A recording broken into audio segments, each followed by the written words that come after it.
evening, ladies and gentlemen. Big day in Scottish politics today. The assisted dying so-called bill has passed at the first stage in the Parliament by 70 votes to 56.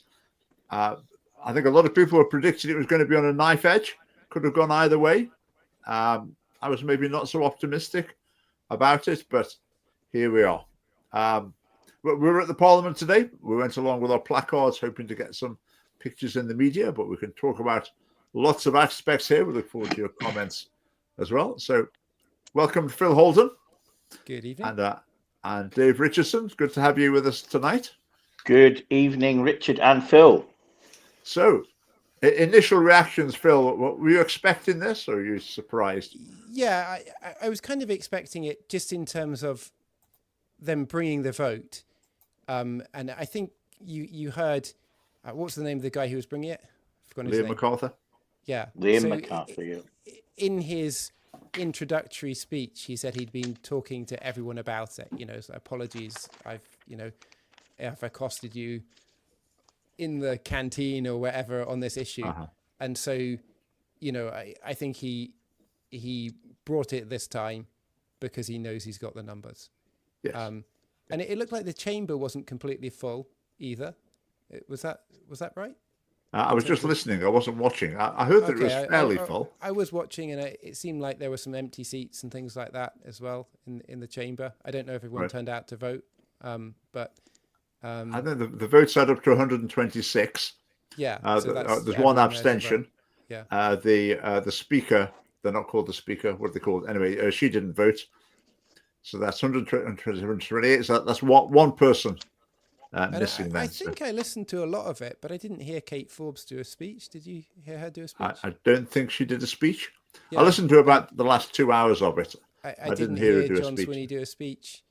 No. So leaders seemed a little bit absent, in terms of not wanting to nail their colours to the mast too much on that. Yeah. And then the final result, not really surprised. I think in some ways because of the sentiment in the country, that there's people that are saying that basically, that there's a poll that they keep quoting in the debate saying I think 70% of people are in favour of assisted dying. And then others are saying, well, when you explain it more clearly what it means, then it goes down to 18%. But potentially there has been a shift in the makeup of the country in terms of where they stand on this issue, I would feel. Yeah. I mean, the BBC's been working on it for a couple of decades.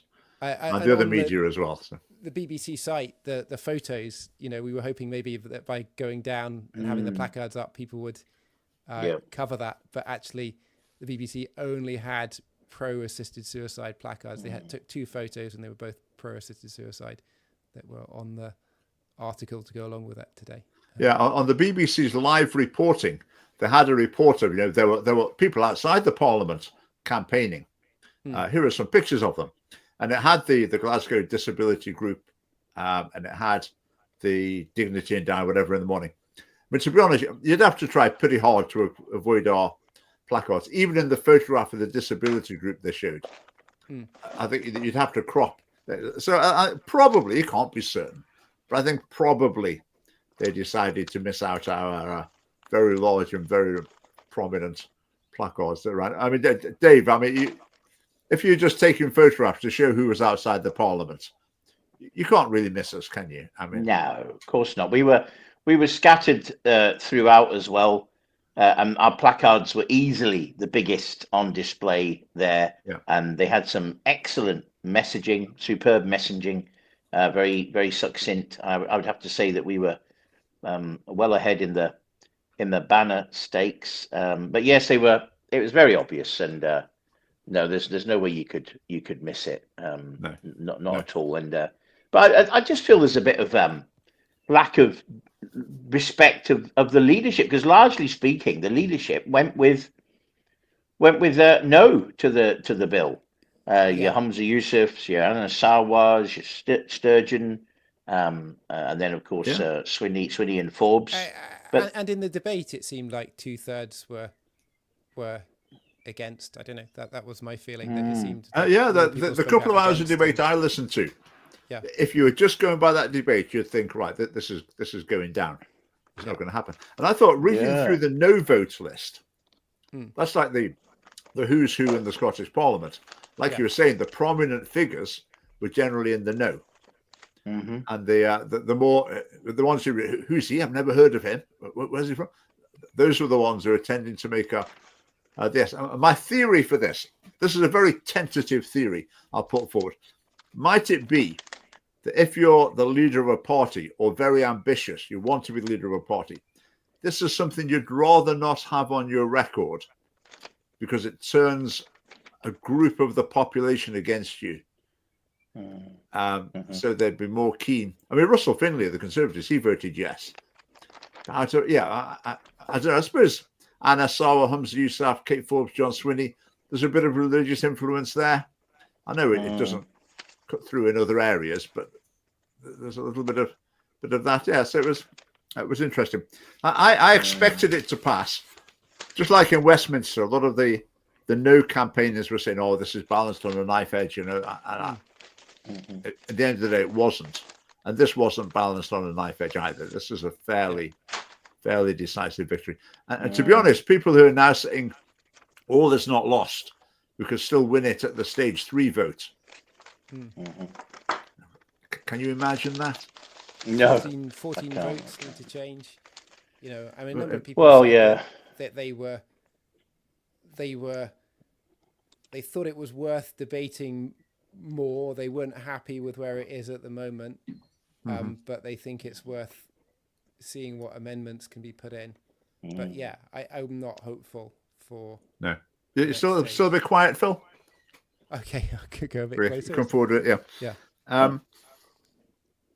I would say if you voted for it in principle, then really that's the big hurdle, isn't it? I mean, surely the rest of it is details, and there will be amendments to it as well. So some of the concerns will be addressed. I was wondering, someone could tell, if you know this, tell me in the comments. Has there ever been a bill in the Scottish Parliament that's passed at the first stage, but then failed at stage 3, which is the other vote? I can't think of one. Good question. Yeah. I can't think of one. Yeah, I mean, I feel in Westminster that actually in the between the first reading and the second reading, they took away protections, so that they felt like actually we've got the margin that we need, that we can do away with the protections of High Court judge, etc., and all these kind of things, and reduce it to 2 doctors and all those sorts of The Daily Telegraph did a big article on assisted dying. They were printing up some of the polls, and they were saying that more than 6 in 10 Scots are concerned that legalizing assisted dying would lead to domestic abuse, ending their own lives. Survey shows 61% of Scots are worried that people being abused by their partners would feel pressured into ending their lives if assisted suicide were to be legalized. Fewer than 1 in 4 people said they were not concerned. That's our only hope, is that public sentiment sways the folks, because of course politicians of our modern ilk are just really concerned with power and getting back in, aren't they? So would they change their tune if there was a groundswell? I don't feel very positive about that. I'm not aware of it ever happening. I would state confidently it's never happened. I don't think any nation has introduced this sort of euphemistically called assisted dying and then repealed it at a later stage. The same in Britain. It's a one-way street. We make these mistakes, and then the politicians, and maybe like even the public, even the campaigning groups who've been fighting against this, they say, "Oh well, you know, it's water under the bridge now.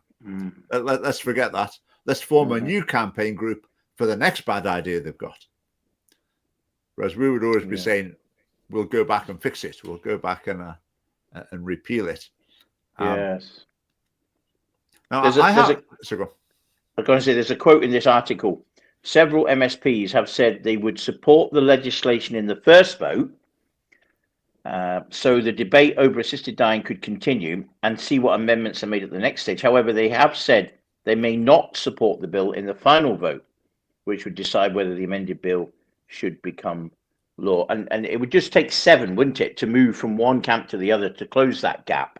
But yes, it's very much up in the air. I'm disturbed that if what you're saying is true, that Kate Forbes and John Swinney didn't really give a speech. That's yeah. And there was like maybe, you know, a gap where I wasn't listening, a tiny gap. Yeah, so maybe. I don't think either. But did Russell Finley speak? Did Anna Sawa speak? I think Russell Finley, the Conservative, is he? Yeah. Yeah. Yeah. I think he spoke. Right. Okay. Anna Sawa? Didn't hear Anna Sawa speaking. Another interesting thing you say about this, MSP after MSP said they've never had so much communication from constituents. Some of them said they'd had literally thousands of emails and letters. I mean, that's a lot of people. That's thousands. Yeah. So that's indicating this is the issue that the people of Scotland are most concerned about, most strongest views about. And yet the big parties will say, we're not going to have a policy on it. You vote for us, and then we'll do as we please. I think the Greens actually did have a policy. Oh, yeah, the Greens and the Lib Dems do. Yeah. But the Labour, SNP, Conservatives and Reform just don't have a policy. Having said that, SNP and Labour have both said in the past, we'll make space to debate this. In other words, you know, we'll if you're for this, you know, vote for us, and we'll give it a chance. They've said those sort of things. So the 2021 Scottish election, really, the Conservatives were neutral. Lib Dems and Greens were for it. Labour and SNP had both given indications that they were open, positive towards it one way or another. Yeah. So, shock horror. I think that's the issue when the leader says we're going to have a debate on it in this session of Parliament. That means they're in favour of it, or they want to push it through. But that would have been Sturgeon, though, was saying that. Yeah. Just going back to John Swinney and Kate Forbes, here's an interesting little observation. John Swinney seems to be talking about his Christian faith more and more boldly and confidently. Like John Swinney's explanation of why he was voting against it was, you know, I'm a Christian and I think all life's created in the likeness of God. God, yeah. Etc. Whereas Kate Forbes's account of why she was voting against it was entirely secular. What's going on there? Because I would be pretty confident in saying Kate Forbes's Christian faith is much stronger and much more important to her than John Swinney's.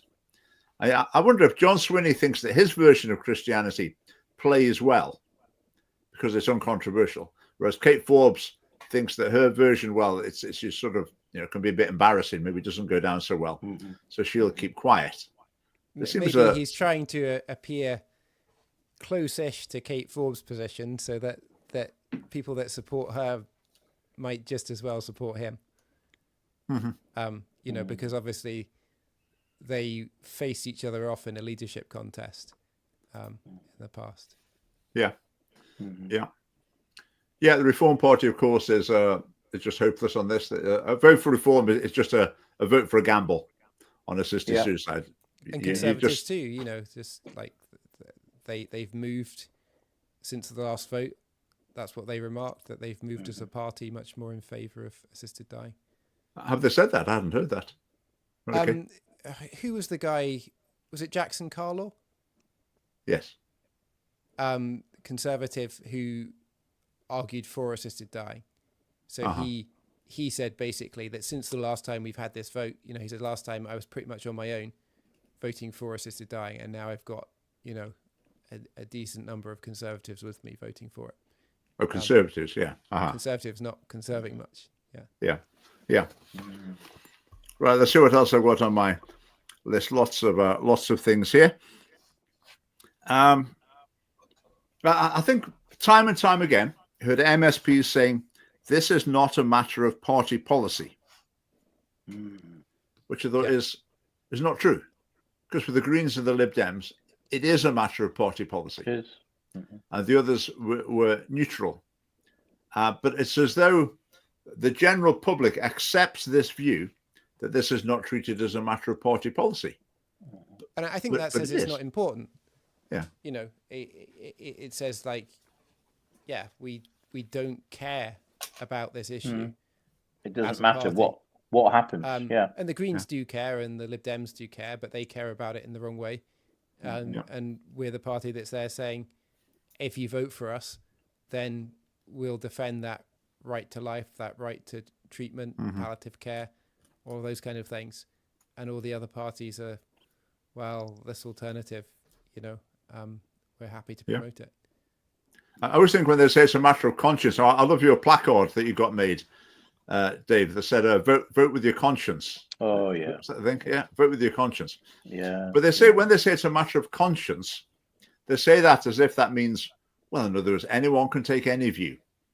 I'm sure they're saying it's a matter of conscience. That's like a way of saying, this is a matter of moral principle. This is a matter of what's right and wrong. It's not a run-of-the-mill political issue about, you know, what do you think is going to work out best. This is a matter of right and wrong. Yeah. And so because it's a matter of fundamental right and wrong, you can just vote whoever you like on it. I mean, it just seems totally backwards to me. Yeah, totally so you vote backwards. SFP, and you know that every single person that you get in the parliament will vote against something like this. Yeah. You vote any other party, and you know probably the majority of people in that party will vote against the way you want them to stand. Yeah. And I think something you said, Richard, outside the parliament, which was so true. If, God forbid, that it does go through, there'll only be one party looking outwardly and looking for the repeal of that law, and that'll be the Scottish Family Party, as we are also seeking for the 2004 repeal of the Gender Recognition Act as well. You know, the fight doesn't stop when suddenly something becomes law. It actually invigorates us to stand against that and to seek for it, because although that people say, oh, it could be right, it could be wrong, there's absolutely right and absolutely wrong, and when real truth isn't up for opinions, you know, and this is fundamentally absolutely wrong that this bill goes through. That would be a tragedy on a massive scale, and so we will stand against that, regardless of whether it succeeds. I think we've got to really try and hammer that message home. We've got to get out of the cycle of, there's a big campaign. I mean, I was thinking about this just before the live stream. How many pounds have been spent by campaigning groups against assisted suicide since the last Scottish election? I would guess £3 million. Wow. How many hours of effort have gone into it? I couldn't put a number on that, but I would say the amount of money spent on trying to change the mind of the MSPs we've got is approximately 100 times the amount that was spent in the election campaign to try and elect MSPs who are pro-life. 100 times. And it's got to change. It's got to change. I mean, to be honest, it's a waste of resources. So to be throwing everything at that. Have gone if there were one Scottish Family Party person in each region that got in? Yes. Wow. So the margin was 7, wasn't it? Yeah. You know, that 7 people changed sides, then that would have. How many regions are there? And if we had 8, there's 8 regions. So 8 regions. Oh, wow. If we had one in each region, that would be the end of it. That's not necessarily true, because we might have knocked out people who voted for it. Possibly. Okay. But pretty close. The thing is, the other influence that has on the Parliament, though, is it makes the others think, right, we need to be a bit more careful here. We're losing a lot of votes to this family party on this issue. Right, they got quite a few votes in my seat last time as well. I'm not sure I ought to vote for this. Like Alistair Allen in the Western Isles, he voted against it. Did he vote against it because of his personal principle? I really don't know. I don't know the man. I don't know. Would he have felt he needed to vote against it? Otherwise, he'd be kicked out of the next election by the Western Isles electorate. Yes, he would have felt that. He knew he really had to, or he'd be in big trouble. So, yeah, I think that's I think Phil, that's a really good statistic. Put 8 family party MSPs in, and who knows, that might have. Yeah. I mean, it might well do, because the last ones to scrape in are often the Greens. Last ones to scrape in on the list. Yeah, are often the Greens. We knocked some Greens out, and we got in their place, and that would do it. Yeah. What do you think of my 100 times figure? 100 times as much spent on trying to persuade MSPs as is spent on political campaigning to get the right MSPs in the first place. Possibly. Yeah. Well, what about a conclusion on the basis of it? Yeah, I think we just got to shift everything, haven't we? The whole perspective of politics and the way it's being practiced is we're straining at the things, the small things, the individual things, and we're not getting the right people in the right place right at the very beginning. At the ballot box. Yeah, because if you get the right MSP in, it's not just that he or she votes the right way on assisted suicide. They've voted the right way on a whole range of things through the whole Parliament. Yes. And also they've spoken out and been a voice on these things as well. So it's I think it's a big issue. I think let's say today that the no had won, and I almost fear that a lot of the campaigning groups would have thought, "Oh, this is great. It just shows that if we get enough people writing letters, then we can steer the ship." A lot of people would have thought, "Oh, it just shows we can vote for who we like, and it still sort of turns out okay." So in the longer term, maybe that would have been counterproductive. I don't know. Another thing on my little list here, when they were debating assisted suicide in Westminster, Freddie Gray, who writes for The Spectator, tweeted, because again, loads of the MPs were saying, this is the Parliament at its best. And today, lots of MSPs were saying, this is the Scottish Parliament at its best. And he said, whenever people are saying the Parliament's at its best, you always know it's doing something terrible. Yeah. Like it's true. Absolutely true. Yeah. What else did we have? Oh yeah, Liam MacArthur made an interesting point. He said, don't you try and connect assisted dying with suicide, because they're totally different things. Wow. In his closing speech. Goodness me. I mean, how'd you get your head around that? I don't understand it. It's beyond me. I mean, even what is used to I know you don't really want to think about this, but what is actually used to perform that moment where their life is taken? I think it's some kind of poison. Is that right? Yeah. So normally the person would drink poison. So one of the points somebody made was that basically because nobody's producing poison, nobody's like been in medicine, people haven't been doing like trials of different poisons to find out how good they are. Nobody knows what are really effective poisons to use, and so everyone comes up with something different, and it's a bit ad hoc. Yeah. I mean, they've got drugs that they know kill people. Yeah, that it hasn't been researched for that particular reason.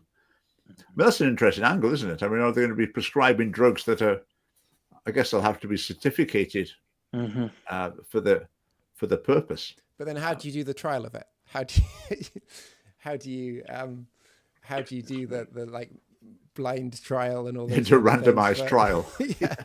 Yeah. I'd like to take part in a medical experiment. Wow. We're just doing some research. You want you to try this? Yeah. Good point. I never thought about that. Yeah. I think Liam MacArthur's thing there, though, this is not suicide. I think this is a point that wasn't made enough I didn't hear it made at all in the debate. The very fact they're having to use a euphemism for it indicates that there's something wrong there. Because it obviously is blatantly suicide by any definition. The fact they won't use the word indicates that they don't want to face up to the truth of it. It's like all the euphemisms around abortion as well. It's an indication that they realize that there's something distasteful, at least, about what's genuinely going on. And I would have liked to have heard that challenge. A few people used the word suicide in their speeches, but they didn't challenge it explicitly. And then what does it mean for buffer zones? Because people have been saying, oh, well, if this comes in, then we'll need buffer zones around, hospitals and places where this is administered, or it's administered at home, but, it's could be GPs and people that are making the recommendation. And so you'd end up with buffer zones, all over the place.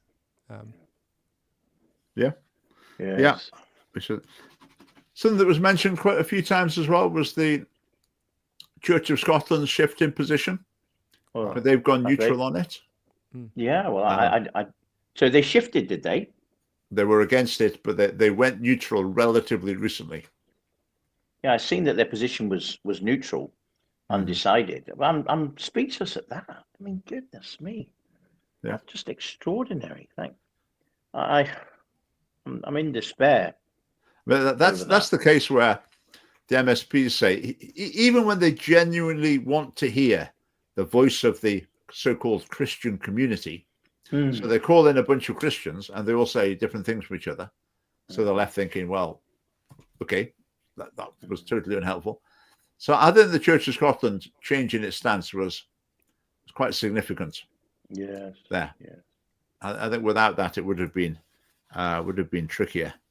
But I think as soon as you mentioned the Church of Scotland in relation to this argument, this debate, my mind immediately goes back to 1967 and David Steele, who was an elder in the Church of Scotland, who sponsored that bill. He was the Liam MacArthur of the abortion debate, and as far as I know, there was no disciplinary proceedings, no sanction whatsoever for him. He was allowed to do that and maintain his so-called Christian outlook. I'm afraid there are sheep dressed up as wolves in these denominations, and obviously the Church of Scotland. Wolves dressed up as sheep. Yeah, well, they wolves dressed up as wolves. This perhaps is another way of describing it. Lib Dems. John McGrory, could you remind us of your story about the Church of Scotland? I can't remember what it is. When here we are. John, remind us of the details. Something about when abortion was being debated, the Church of Scotland prevented some. I can't remember. John, remind us. I can't remember the story. What else? I was quite interested here in the disabled lobby, if you like, which I don't think is a unified group. I think without that perspective, I think the margin would have been a lot bigger. Yeah, it seemed the palliative care argument seemed to be the one that got the most traction, I think. And saying that, the argument basically being, we haven't done anything to get palliative care in the right place. There's potential that I might have voted for this bill if there were good palliative care, but because there's not good palliative care, then that's going to make people inclined towards assisted dying who wouldn't otherwise be. It's funny with palliative care. It's as though it's treated as some sort of luxury additional service. It's not a standard part of what you should expect on the NHS. It's something extra that a charity will provide if you're lucky. I don't understand how we've got that situation, because surely there's just a fundamental aspect of the healthcare, and it should just fit under the NHS's remit. Absolutely, yeah. So I'm not quite sure how we've ended up in that situation. And the same passion, if the same passion that's getting used to plug and push assisted dying, if that same passion is used for palliative care, that would be a wonderful shot in the arm for folks who needing pain relief, in their last days. That would be the right kind of shot in the arm. Goodness me. So someone was making the point that every time this has been debated in the Parliament, people have said, "Oh, that this will be the stimulus for debate on it and action to improve palliative care." But it's never happened. So I don't quite understand what's going on there with palliative care. Because surely it's not controversial. No. So I'm not quite sure. Not quite sure what's happening there. But it does seem odd, the attitude that it's seen as some sort of optional extra to it.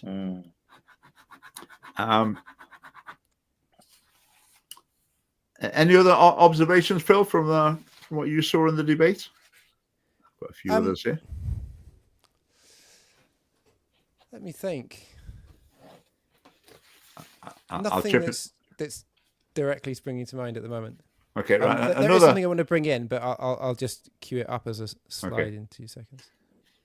There were a couple of people, I think Maggie Chapman, the Green MSP, another one as well. They said this issue is like abortion. Yes, that came up a few times. Yeah, you should both have positive and negative in terms of the arguments that people were using. Right. The ones I heard, they were saying like we've got bodily autonomy when it Yes. comes to abortion, and that's a good thing. And people used to be against it in the olden days, but opinions changed, and now we all know it's the right thing to do. And the same is happening with assisted suicide. Was that the sort of line you're hearing? Yes. Can I just push a plug here for Phil's produced a wonderful video. I've sent your video to a few folks, Phil. Now this is not a Scottish Family Party product. Yeah, and you can see it if I lean this way, you can see in the background. I'll behind me.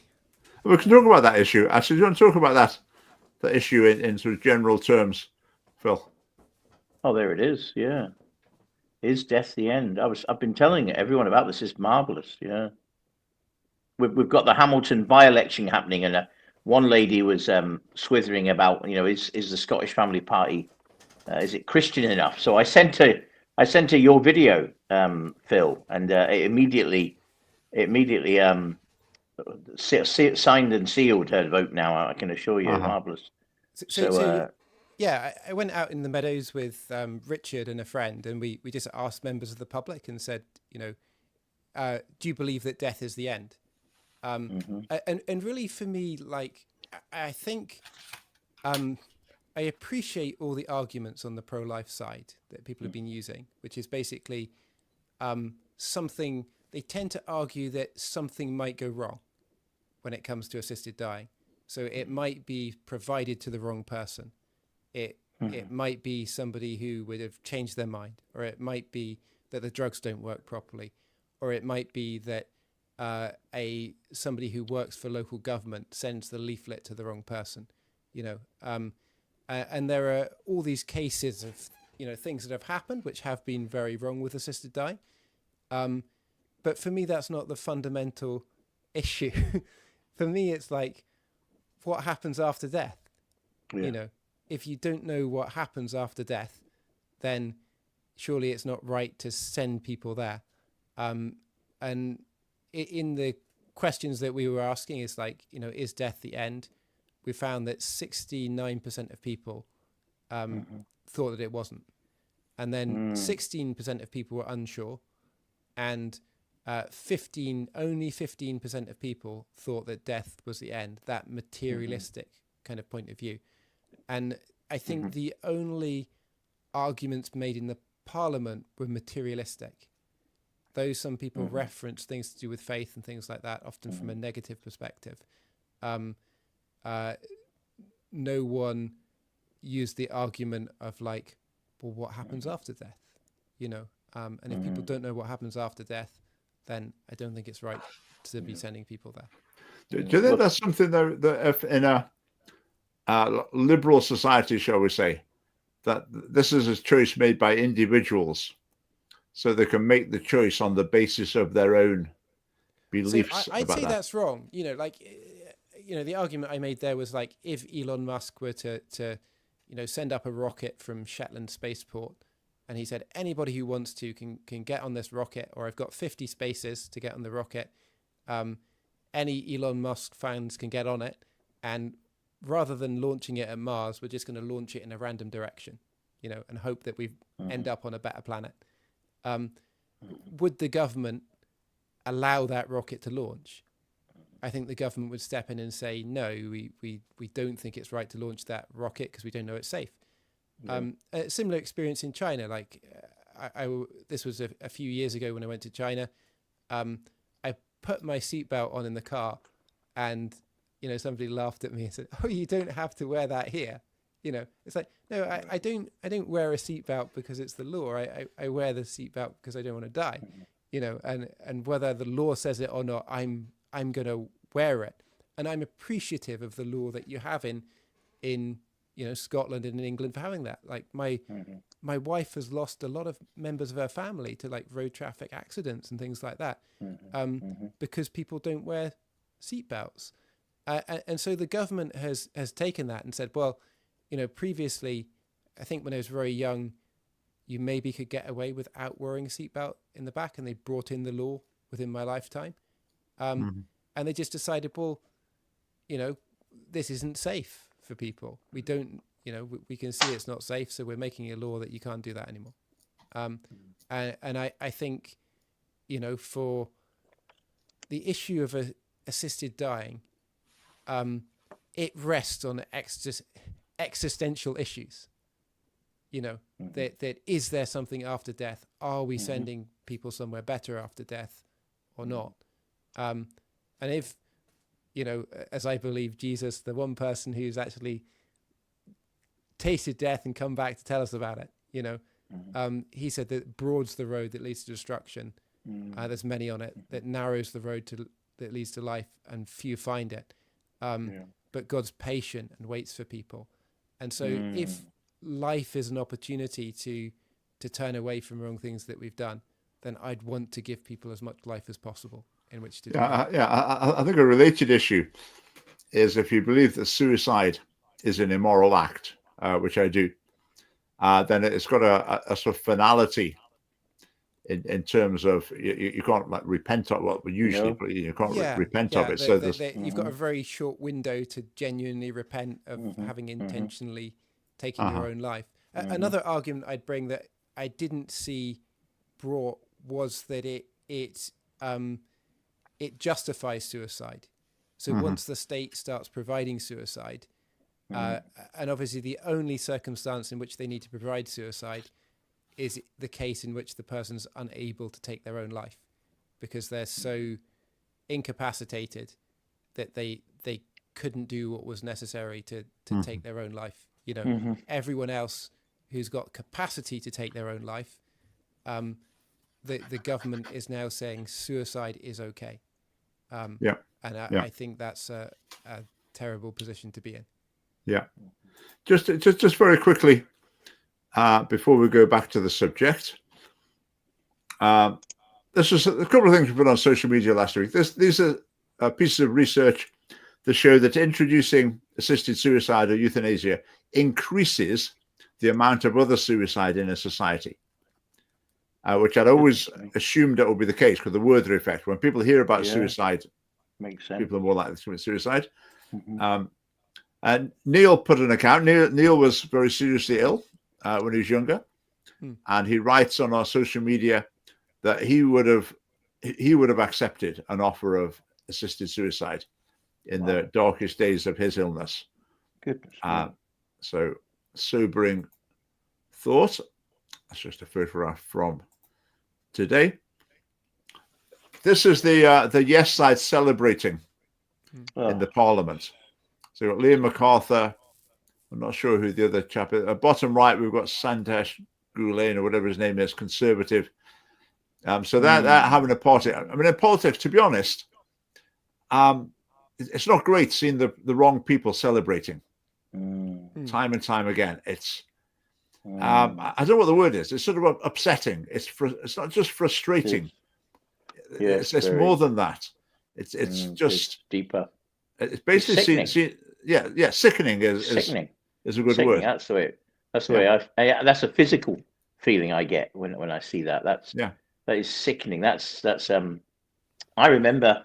I'm pretty sure when we were stood outside of the Scottish Parliament for the reform of the Gender Act. That was because there was a lot of that 150 activists that we were receiving all sorts of abuse from, and of course that went on to be voted, heavily in favour, very heavily in favour of that going through. And I remember that was there not applause and across the chamber on that occasion? At first there was applause on the. Was it on this occasion as well? Pro-assisted dying. Yeah. So normally there's strict rules, in the gallery is meant to be silent, and then for all the pro-assisted dying things, people started clapping, and so eventually the pro-life people started clapping as well.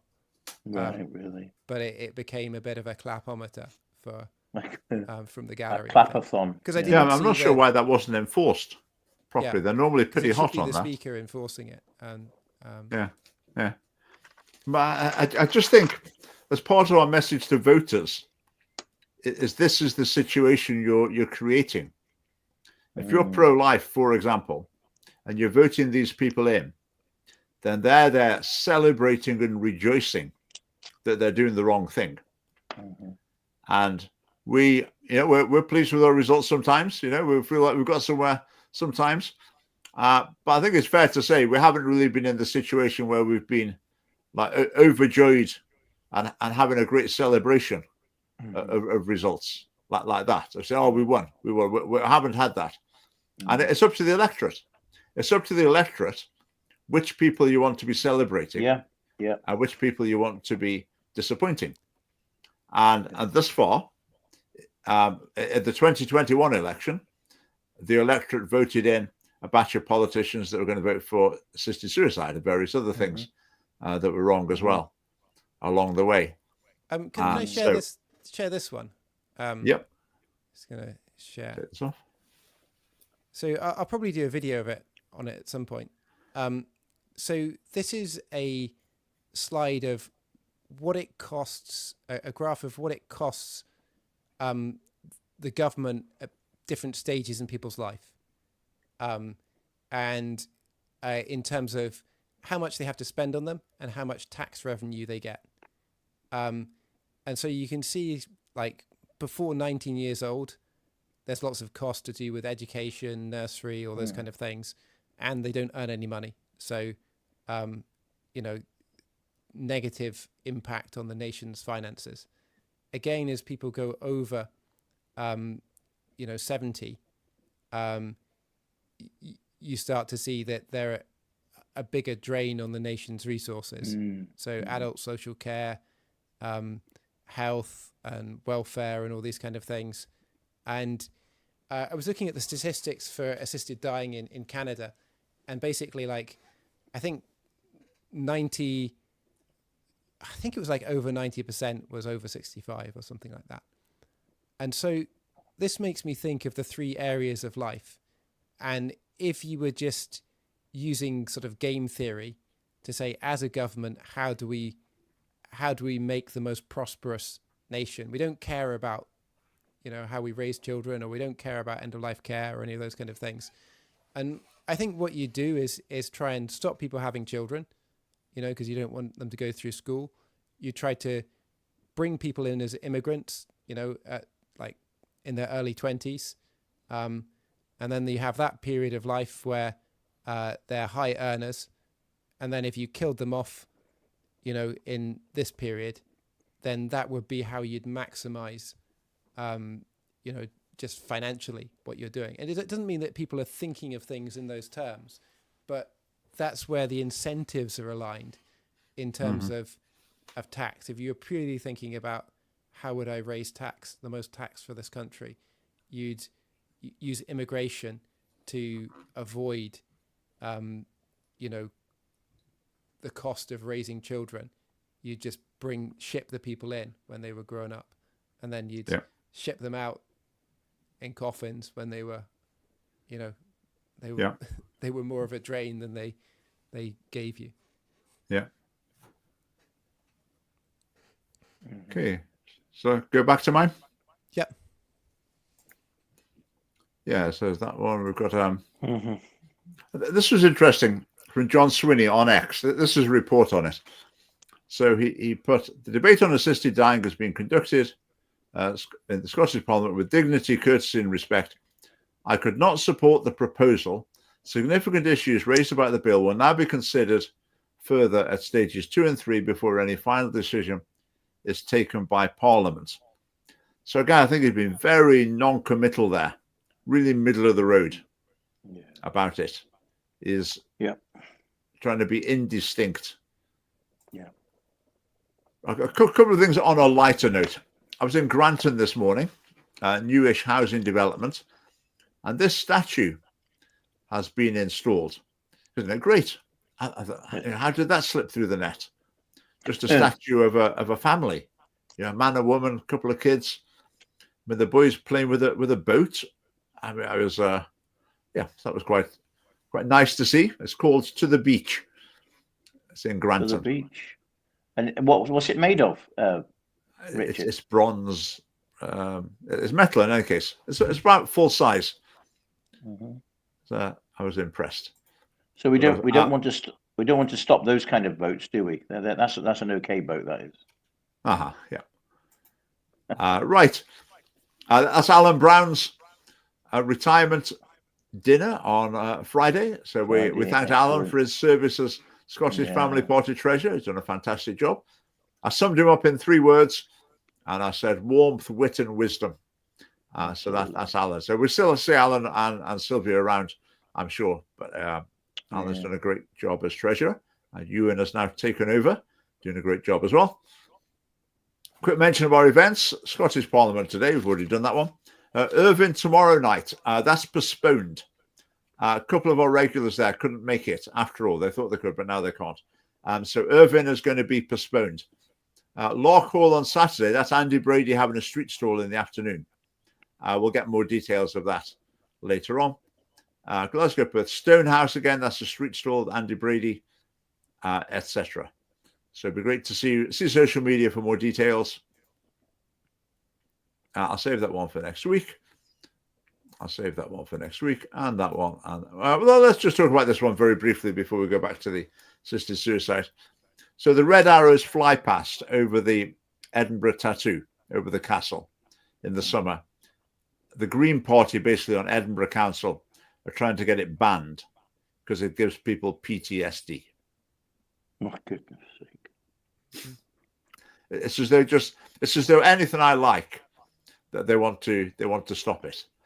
I mean, and like the red arrows, it's noisy, it's exciting, patriotic. I thought one telling thing in the debate was that obviously the Greens are entirely for assisted suicide, but then somebody was listing the organisations in favour of it, and among them they said Friends of the Earth, and it really seems like depopulation is part of the strategy.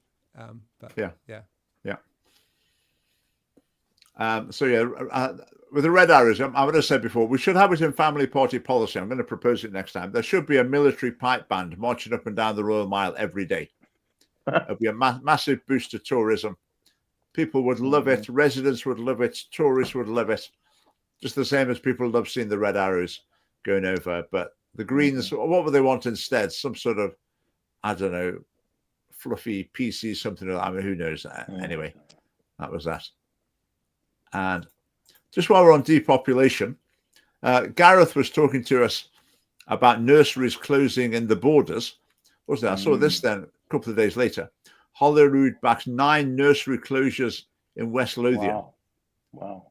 And this really is coming home to roost. Population decline. Right, I'll save that one. Right, let's get back to our main topic. The vote. Yeah, so a couple of people made the comparison with abortion. No one made the positive point about abortion. In fact, that brings me on to Murdo Fraser. Murdo Fraser, as far as I'm aware, I never try and judge if someone's a Christian or not, but Murdo Fraser is someone who's very involved in the church and in Christian events, Christian organizations. So his speech in the Parliament, I thought, was pretty good. So that's been reposted by a lot of campaigning groups.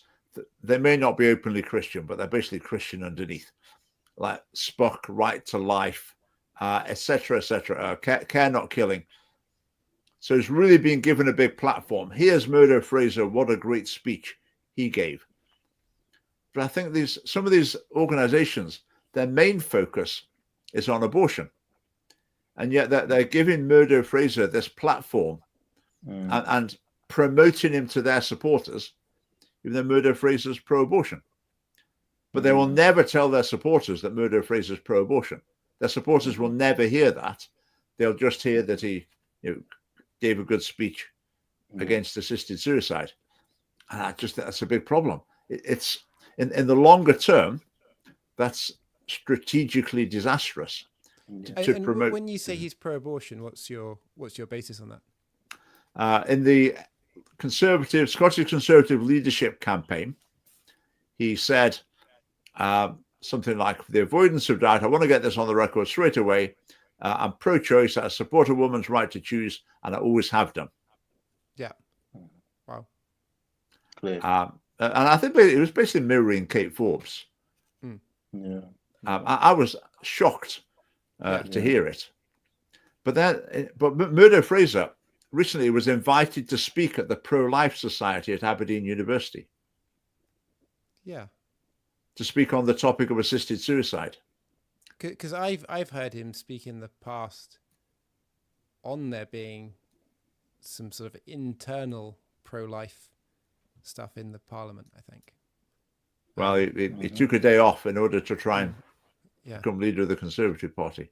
Yeah. It's funny. I guess my frustration is it feels like there's no price to pay for that on the Christian circuit, if you like, in Scotland. There is no price to pay for saying you're pro-abortion because people don't know, so it doesn't get communicated, and you're still put on a pedestal and promoted to that audience, regardless of what you say about other things. It's the same with Kate Forbes. I think in the long term, I think it's really destructive, really undermines the whole campaign, the whole pro-life campaign. But the people who are putting him on these campaigning groups, social media, do they even know where he stands? If they don't watch Scottish Family Party things or listen to us, they probably don't even know. No. Do you know what denomination he belongs to, or what is his? I think he goes to a Church of Scotland church. I mean, I'd have said there would be quite an evangelical Church of Scotland church, probably. And to be honest, I think he is pro-life. Same with Kate Forbes. Yeah, and he says he's pro-abortion, but I don't believe him. No, I mean, you could say that's a bit mean. I mean, you could take it either way. Either he doesn't believe core Christian teaching, which is a pretty harsh criticism, or he does believe it, but he doesn't tell the truth about it. That's a pretty harsh criticism as well. So it's going to be one or the other. I suspect he probably is pro-life, but he said the opposite. But I say that's no bar to your career in Scottish Christendom, unfortunately. So yeah, that's a perennial issue. It's certainly a bar to him being invited to Vision Church. That is for sure. Yeah. Yeah, he's on the blacklist. My word. It was interesting when Trump wavered on his pro-life stance. It was before the election. I don't know if you remember this. He said something about, on abortion, maybe we can reach a compromise of 12 weeks or something, and then everyone will be happy. And the pro-life movement and a lot of Christians in America, they absolutely savaged him. Yeah. And they were saying, right, well, stuff you then. Don't think we're going to support you if you go around saying things like that. And within a couple of days, Trump had backtracked and really? He didn't quite apologize for it, but he was back to a firmer pro-life view. Now, I don't think Trump's really pro-life, but he just goes with that line because they think it suits. But that's the pro-life movement having teeth and making a difference because they're willing to turn on someone really and directly criticize them when they're not saying what they want to hear. And I think that's what's missing in Scotland. That's the element that's not there. So Trump was like bullied into it. I mean, that's quite an Yeah. interesting concept to contemplate, isn't it? Trump being bullied into something, but that's what happened. Yeah. That's what happened. Yeah. Is it possible at all to give us a trailer on Mary's little booklets that she's doing? Would that be, am I jumping the gun a little bit there?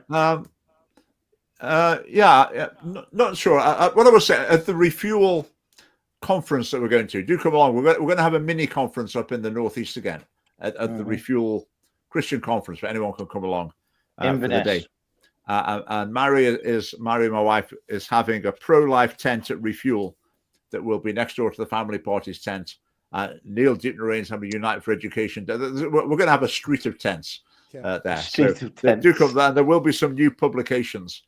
I'm thinking of writing something. Phil's article about why abortion is so evil will be available. I'm thinking of writing an article as well, which I will keep under wraps for now. A street of tents. Is that the collective for tents? No, it's not. What do you call a row of tents? Just a row of tents, isn't it? A row of tents, is it? A tent city. People talk about tent cities, don't they? An avenue of tents. Avenue, that sounds better. Yeah. And another observation from the debate. Yeah, tell me if you heard of you saying this as well. But I think I heard a couple of MSPs saying basically, I'm a humanist. Just one, I think I can remember. Right. But I thought that's okay. Like if somebody says, humanist, but it was just interesting to hear that come out. Yeah. There are MSPs who are very definitely.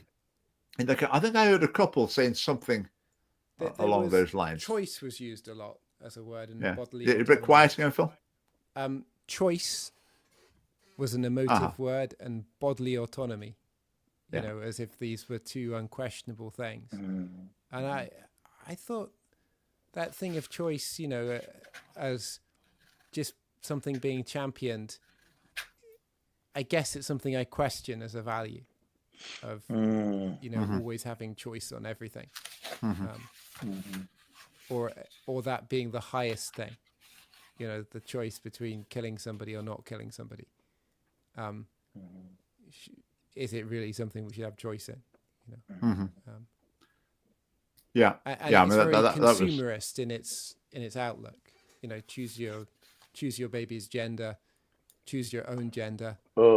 Have a million choices at the supermarket of things with slightly different packaging. Yeah. You know. The other thing we had in the debate inevitably was just an endless string of stories.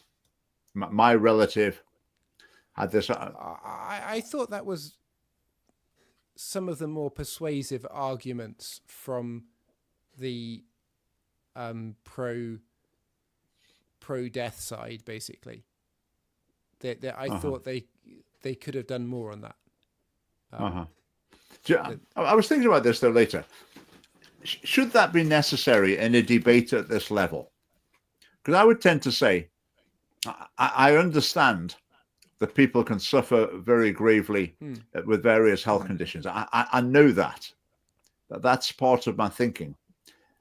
Does it add anything for people just to tell story after story after story? I think it can do. That it says that this is happening all over the place.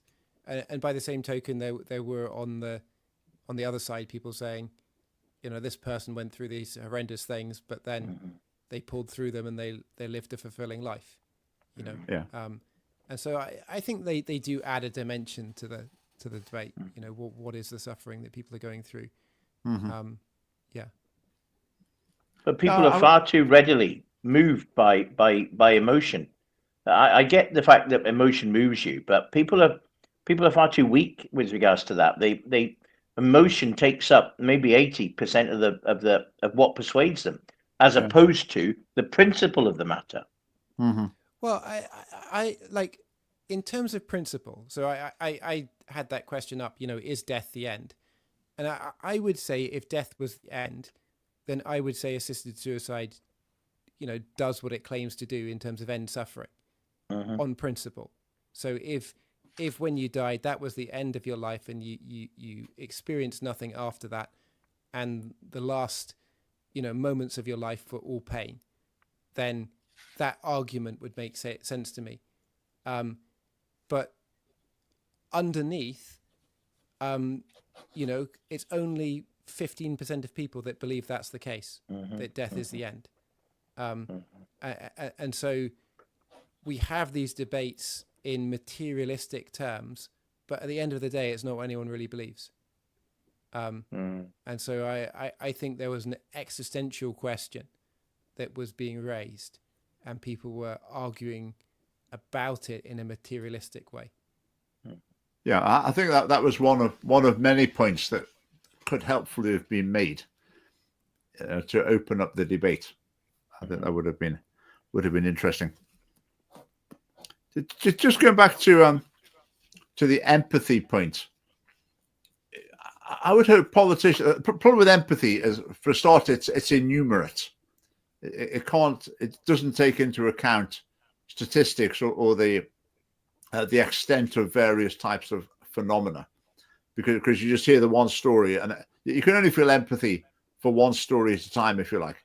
But I would hope politicians are basing their judgments on a lot more than that they've gathered solid evidence about the extent of harms. So you've got palliative care specialists who are giving a report of the different situations people experience at the end of life.